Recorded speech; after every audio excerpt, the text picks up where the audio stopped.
I don't really consider myself, in some sense, a political person, and I mean that really in a very particular way. I've thought about a political career many times during my life. I worked for a political party when I was a kid, you know, at like 14, and quite intently. But what party was it? It was a Socialist party in Canada, Wow. the NDP. That was back the New Democratic Party, which is part of the mainstream in Canadian politics. That was back when I would say they were a valid voice for the working class, you know. And I knew the leadership of the provincial party and the national party to some degree. I had some access because the person who was our representative was the leader of the Alberta NDP, and I knew him and his wife quite well.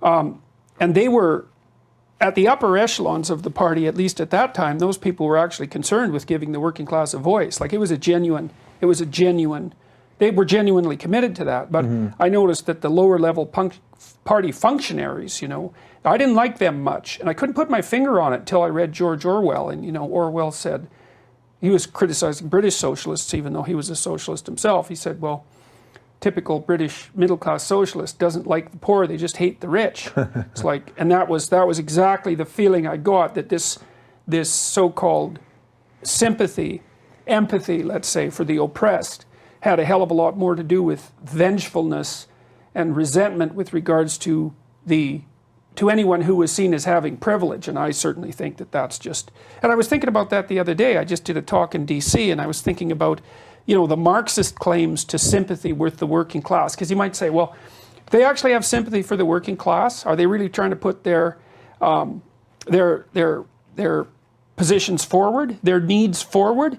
Or do they just hate the successful, depending on how that's divided up? And I thought, well, how do you make a judgment like that? And I had this personal experience, but then I thought, well, that's easy with Marxism. It's like, you just look at all the murders, and then you know whether that was a movement that was genuinely motivated by empathy. Right, and a lot of people die in all of this leftist stuff. Yeah, like an unbelievable number, and not just members of the oppressor class, let's say, like everyone. And it happens over and over, you know, and it's really worth thinking about, because, well, when you might think, well, is that somehow embedded in the Marxist doctrine? Is it an inevitable consequence of the unfolding of these ideas? And someone like Ayn Rand, for example, would say definitely, and Solzhenitsyn made that case too in the Gulag Archipelago, but it's not self-evident. But I think there's a level underneath the ideas that you could go and say, well, what's motivating this? Is it actually like saintly compassion for the downtrodden? Or is it resentment about the fact that life is unfair and tragic, which it definitely it is? Well, you know, by their fruits ye shall know them. That's the answer to that question. It's like, well, if 30, 40 million people die in the aftermath of the revolution, and a tremendous number of them are ordinary people, and that happens repeatedly, it's like, oh, well, I guess it must be resentment and hatred, because like, how else do you account for all of that? The proof is in the pudding, so to speak. Well, if you're not willing to accept that sort of thing as proof, you got to also ask, like, well, okay, what would you allow to falsify your theory? Like, how many corpses have to stack up before you think? And the number is pretty high already, so it's uncountable. You know, like, we don't know how many people died as a consequence of communist totalitarianism. It could be 50 million, it could be 150 million. Those are big error bars. Yeah. You know, like that's a big problem when you can't count in the tens of millions, when you can't get the damn estimate right. And it happened in multiple cultures, right? Because you might say, well, it was just specific to a time and place. It wasn't intrinsic to this radical doctrine.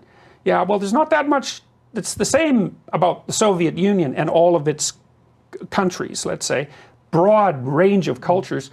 Maoist China, Cambodia, you know, places in Africa as well. These aren't the same places, but nonetheless, you drop that poisonous seed in there, and it's like mayhem in no time flat, and nothing works. Like, it's so I'm going for the, don't be thinking that you're so saintly just because you claim to stand for the oppressed. It's like, examine your conscience, and